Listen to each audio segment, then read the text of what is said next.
ఏంటి డాడీ మీరనేది? సడన్ గా ఇప్పుడు సరుకున్న చోటు మార్చమంటే ఎలా మార్చగలం? గంజాయి ఉన్న చోటు పోలీసులకి ఇంకా తెలీదు.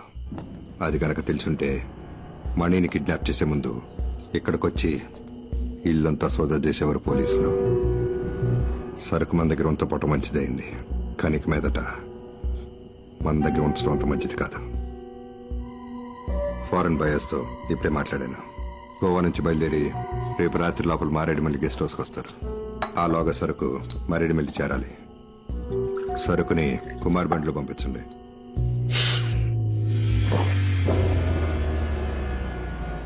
సరుకుతోనూ వెళ్ళొద్దు. మనలో ఎవడో ఒకడో ఈ మాడుతున్నట్టు అనిపిస్తుంది.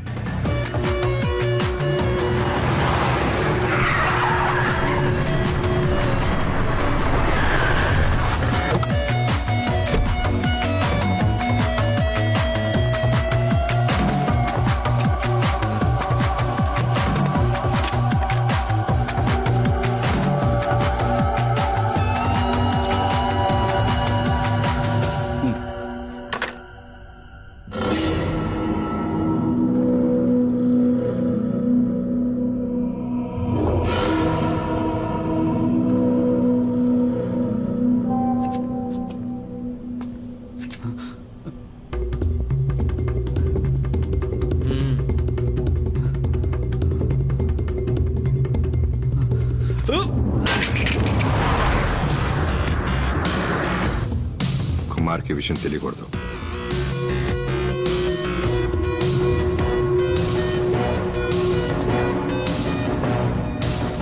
నీకు చివరి అవకాశం ఇస్తున్నా. ఆ వీడియో ఎవరికి పంపావో చెప్పు.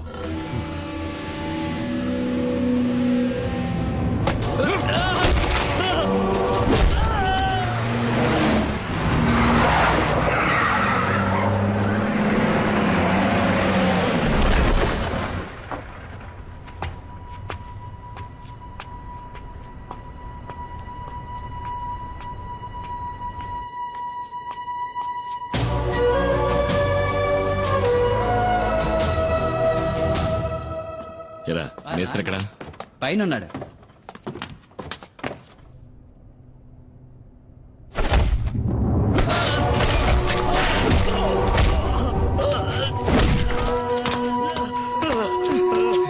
రే శివ, ఏంట్రా ఇది? ద్రోహం, నమ్మక ద్రోహం చేసిన వాణ్ణి ఎప్పటికీ క్షమించకూడదు. ఏం ద్రోహం? వీడు నా ఫ్రెండ్ రా. నువ్వే అడిగి చూడు, వాడు తీసిన వీడియోని ఎవరికి పంపించాడో. చెప్పండ్రా. వదరా.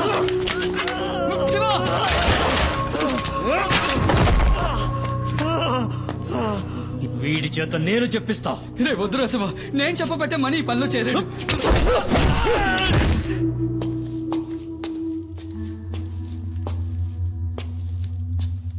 రా కుమార్, కూర్చో. లారీని గొడవంలోకి తీసుకొచ్చేసాను. కుమార్, నీ లారీలో ఆయుర్వేద మందులున్న ప్యాకెట్లని లోడ్ చేస్తారు. వాటిని మంగళాపురం చేర్చాలి. అక్కడ మన వాళ్ళు ఉంటారు. ఇది ప్రోడక్ట్ యొక్క డీటెయిల్స్, ఇది సేల్స్ పేపర్. ఈ 2 చెక్ పోస్టులు చూపిస్తే చాలు. ఓహో, శివ మనలోనే ఒక డబుల్ గేమ్ ఆడుతున్నాడని అనుమానం. శివ వాణ్ణి విచారిస్తున్నాడు. వచ్చేస్తాడు.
Drop your gun down.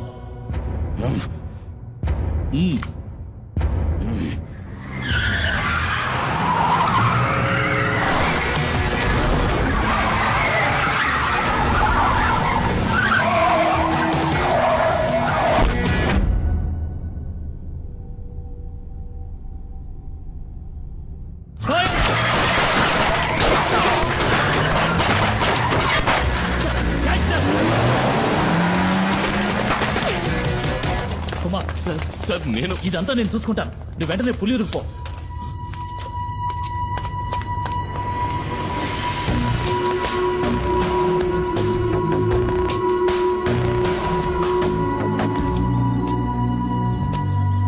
ఏమైంది? పులి కుమార్ ఎక్కడున్నాడో నాకు తెలుసు రామయ్య. వాణ్ణి తిరిగి రాని డాడీ. నీ ముందే వాణ్ణి ఈ తుపాకీతో కాల్చి పారేస్తా.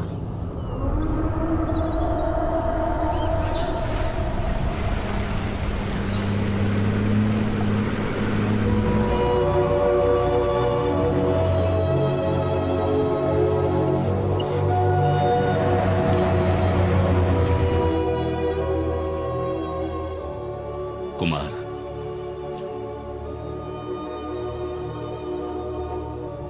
మీరందరూ కలిసి నన్ను ఇక్కడి నుంచి ఎందుకు పంపించేశారు?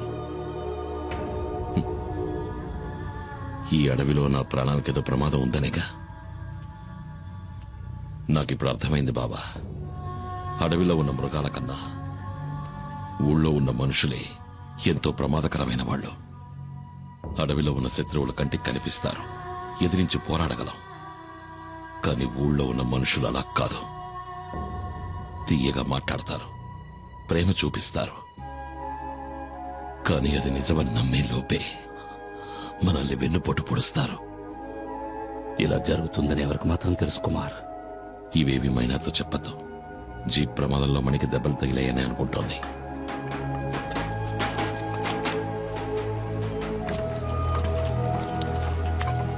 ఏంటయ్యా కుమార్, ఎన్నాళ్ళు నువ్వేమైపోయావు?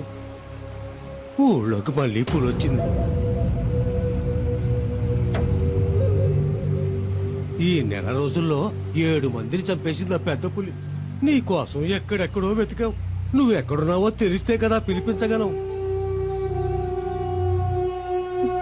కుమార్, నా మనవరాలు మల్లికని నేను చూస్తూ ఉండగానే నిన్న రాత్రి అడవులోకి లాక్కెళ్ళింది.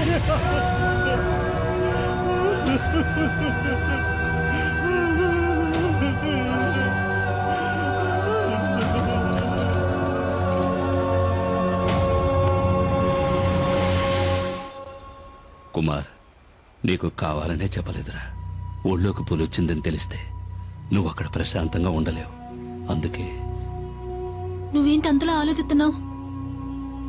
పులిని చంపడానికి మళ్ళీ అడవిలోకి వెళ్ళిపోతావా? సూరయ్య, నాకు మన బిడ్డకి నువ్వు తప్ప ఇంకెవరూ లేరు.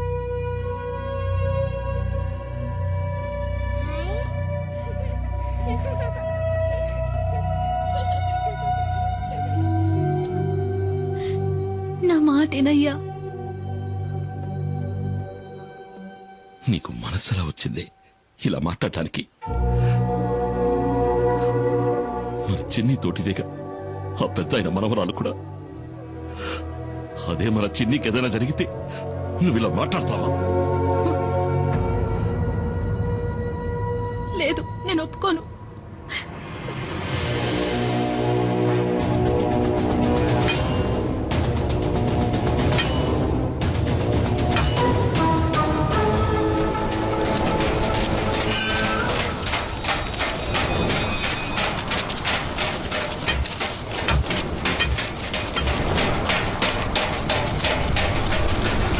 కుమార్, మన చెసి మీదకి పులి దాడి చేసింది. చావు బతుకుల్లో ఉన్నాడు, ఏం చేయాలో అర్థం కాలా.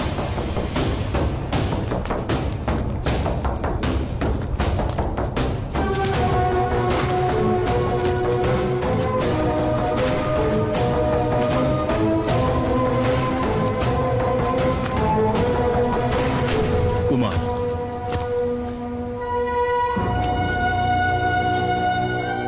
నాకిప్పుడు బాగా అర్థమైంది కుమార్. ఆ పెద్ద పుల్ని చంపాలంటే ఫారెస్ట్ డిపార్ట్మెంట్ ఇచ్చిన ఈ తుపాకీ సరిపోరు. నిజమే సారు, దానికి తుపాకీ చాలదు.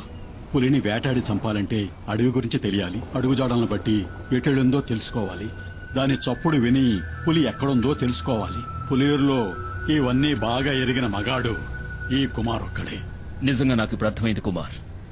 వీళ్ళంతా ఎందుకు నేను ఆరాధిస్తున్నారో. పెద్ద పులిని చంపడానికి వేటగాడికి ఇచ్చిన PCCF ఆర్డర్ ఇది.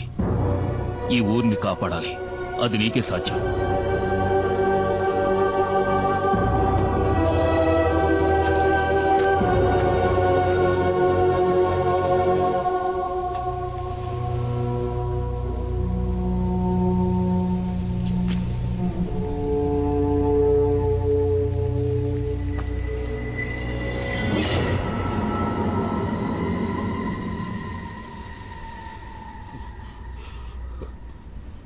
ఎవర్రా? వాడే అన్నా, డాడీ గిరిజ నీకేదో ఆపదొచ్చిందని చెప్పి మమ్మల్ని